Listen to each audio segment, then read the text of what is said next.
Hey y'all, it's Nancy the Handy Scandy. Welcome back for another crafty venture. All right, my friends. So I wanted to play with some of my new snowman images as part of hashtag snowman in summer. And I remembered the vintage, what's it called? Vintage watercolor technique that I first learned from Anna White. And I believe she learned it over on, I believe it was the Splitcoast Stampers Facebook forum. And it has always been very intriguing to me. So the premise is that you use a water-soluble ink or water-reactive ink, such as a distress ink or a distress oxide, and you stamp your image in that. And it doesn't have to be the vintage colors, but if you're going for the vintage watercolor look, the browns, the sepia tones, those tend to work best. So of course I used Vintage Photo. And then I have my Elegant Writer. Now, she recommended a much finer point than what I have, but I used my finest point of the pins that I have, and it's 2.0 millimeter. And the idea is that the water that you use on your paintbrush reacts with both the ink and the ink from the Elegant Writer, as well as the ink from the stamp pad, right, that you stamped your image out on. And so in theory, wherever you put that ink from the ink pen is going to pull into the water. It's going to bleed into the water. And this particular pen, when it bleeds out, when it spreads or blooms or blossoms, whatever word you want to use, it goes from black and it has blues and grays and pinks and purples, and it's absolutely beautiful. And you can see a little bit of that happening there. What should not happen is that it bleeds outside of wherever your water is. So you can see, like, inside the hat, inside the top hat. That's where I've put my water, is inside the top hat. So that Elegant Writer ink should not be bleeding out. But this is the inexpensive paper, so I guess I should have started by saying that. This is and it's not even price, I don't think, but it's the quality. And this is just a very, well, it's inexpensive in price, but it's also poor quality watercolor card.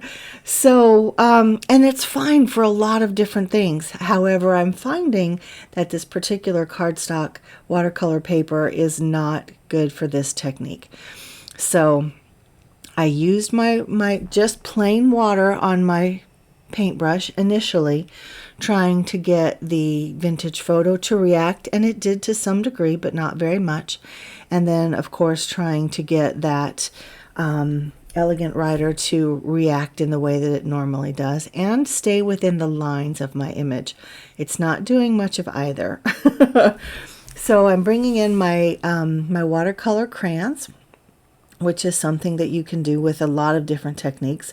It's not uncommon, at least from what I've seen Anna White do and from what I've done myself. It's not uncommon to bring those into your image to either make some of your colors a little more intense or just to add colors that aren't already involved in kind of that blooming process. So I am trying to keep all of my colors within that process. So I've got the light pinks, kind of a lavendery, maybe a light fuchsia, maybe that's a better word. I've got some greens, I've got some grays, I've got some blues, I've got a deep rusty red going on. Just trying to add some color. And so really with this particular image, that is where the bulk of the color comes from. Any color that is on here comes from these watercolor crayons.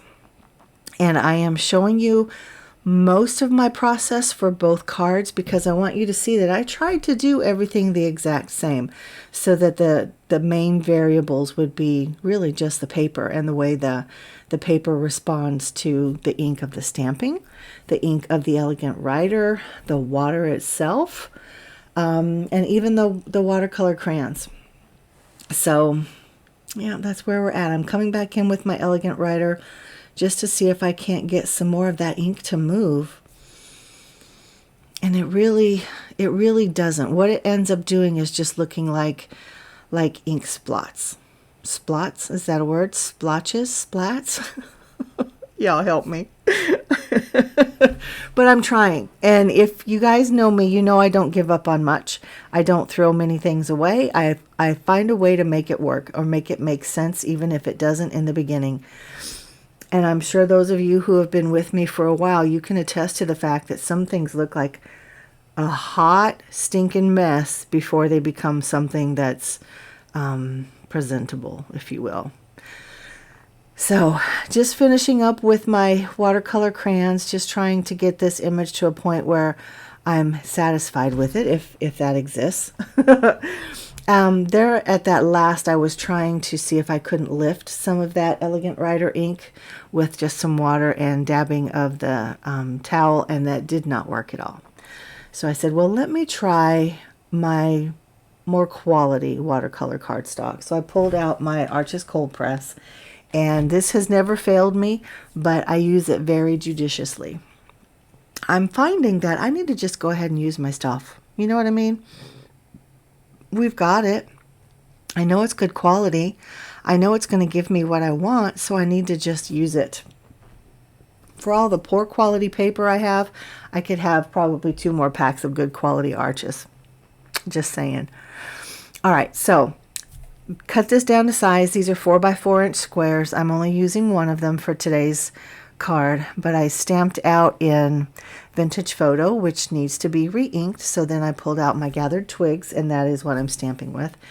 And I left in all of the stamping, right? I probably stamped 5 or 6 times on each of the panels, just to get a really good image on the watercolor card. Because remember, watercolor card is very textured.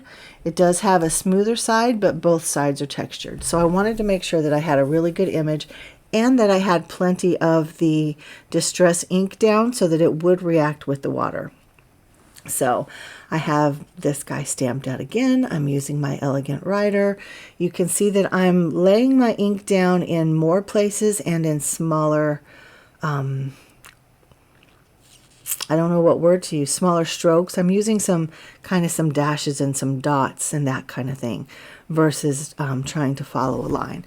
And you can already see how much more intense both inks respond to that water, and they're staying inside my image. They're not going outside of the boundaries. And I did not do any kind of embossing or anything like that. It's just that the water or the pigment will go where your water is. That's what it's designed to do. But if your water doesn't stay where you put it, if your water spreads, then the color is going to spread as well. So all that I have going on here, guys, it's just the Vintage Photo / Gathered Twigs Distress ink that I stamped it in, and then it's also the Elegant Writer ink reacting with the water. And I think it's beautiful, and it's such a fun technique, and it's so interesting how some of the colors are more intense in certain spots and less so in others. Obviously, some of that is going to have to do with where you actually lay down your ink when you do kind of your outlining, if you will, with the Elegant Writer.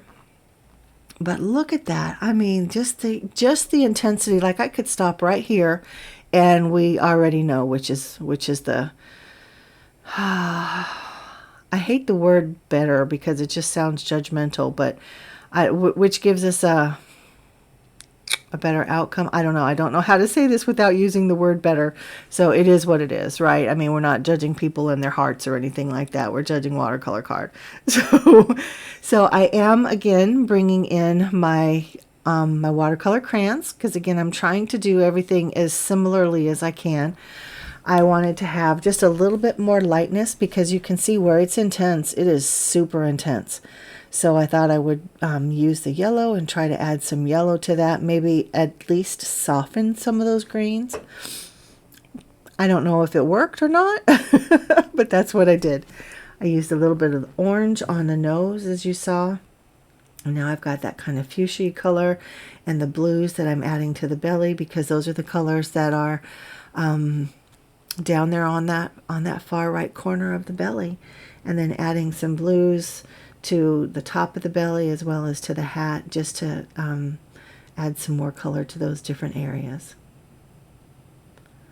Adding some of that purpley fuchsia up to the top. Trying to give him some little pinky cheeks. That ended up not working.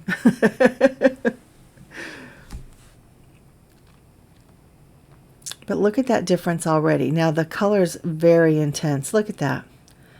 They both are like, what? Such a drastic difference. So this guy is still wet. I went ahead and heated him with my heat tool, as you can see. But I wanted to see if I couldn't get the outline of both images to be a little bit more intense. So I start by stamping in the gathered twigs. Is that what it's called? It is, Gathered Twigs Distress.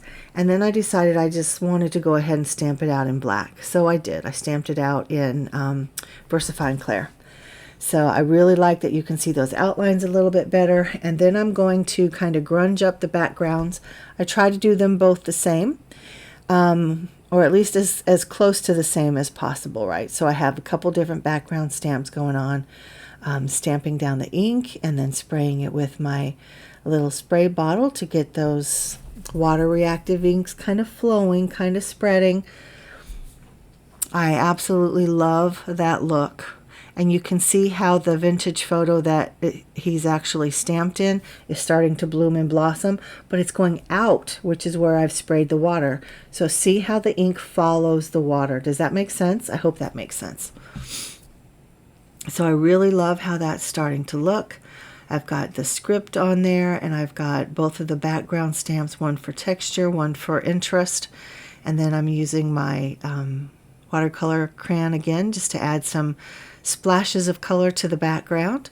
And again, he's really, really intensely painted, right? With the combination of the two inks, he's very, very dark. I'm not mad about that at all. I love that intensity. This one is so much more pale, for lack of a better word. Not right or wrong, right? It is what it is. I'm not mad about it at all. It's just very different. I don't like the way the Elegant Writer is just those ink blotches. That I don't like. But I feel like in the end I end up making it work. But they're very different. So here I started out by using the script background, and then I pulled out this little kind of a Fair Isle pattern and just stamping down those little dearies here and there. Using my water a lot to get those inks to flow and blend. And then here I come in with my big background stamp with the trees. So the only thing in terms of the backgrounds, the only thing that's different is this one got the Fair Isle deer, whereas the other one did not. Everything else is pretty much the same.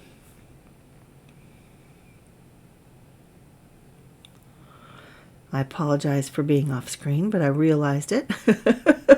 And now here I am coming in with my watercolor crayons again, trying to add some splashes to the background and just adding a little bit more color.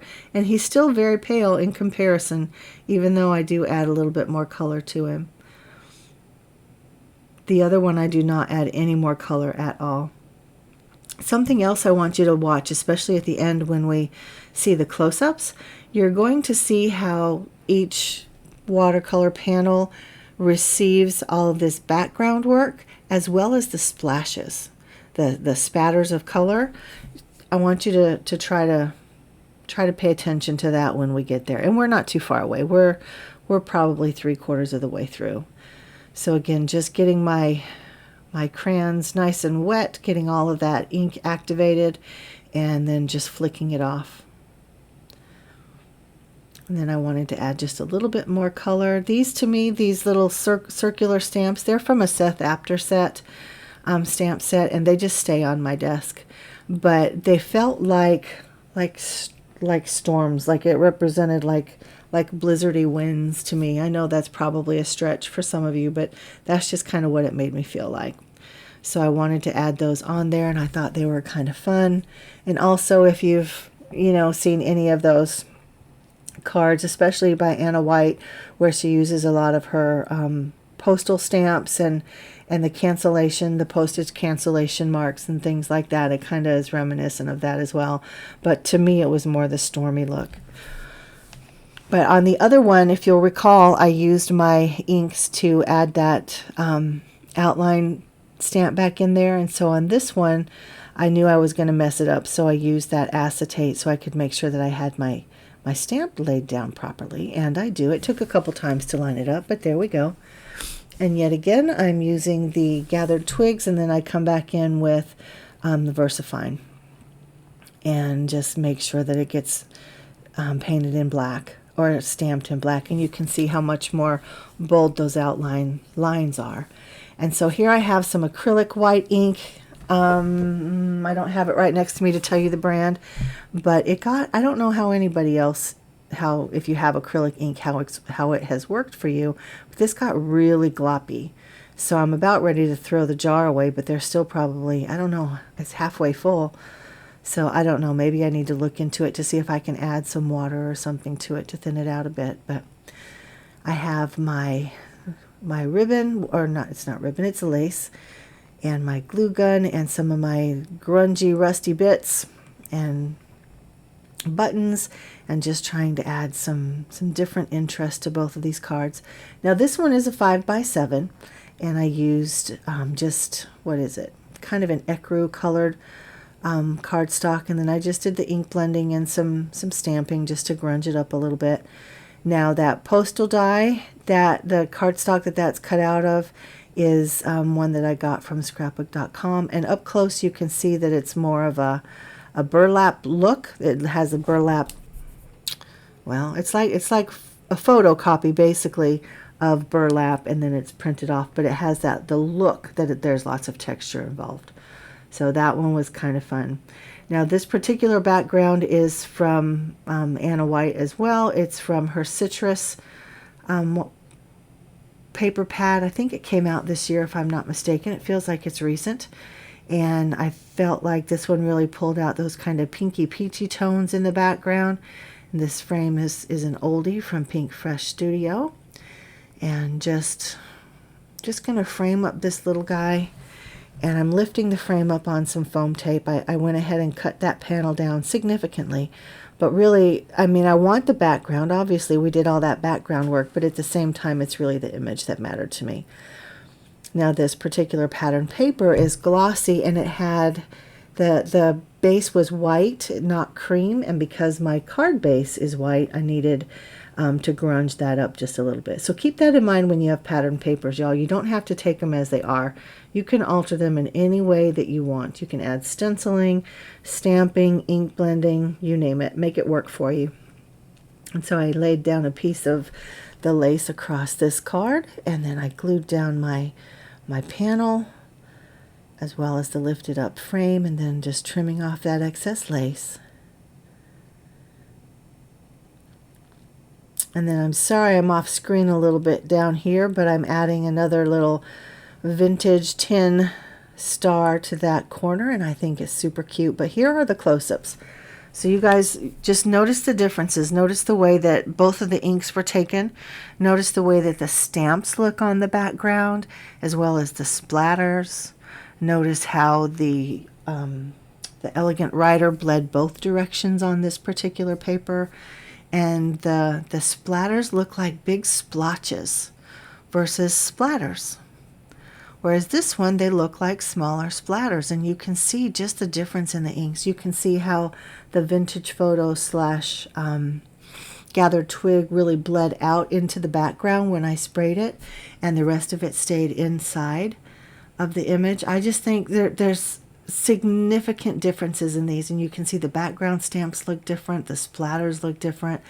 Significant difference, guys. In my opinion, the Arches is the much better option for this type of technique, and I will be pulling it out more. So you guys tell me what you think. What differences did you notice that I may not have already said? And did you notice the things that I said if I hadn't said them? Does that make sense? Let me know, guys. Until next time, mwah, I'm out.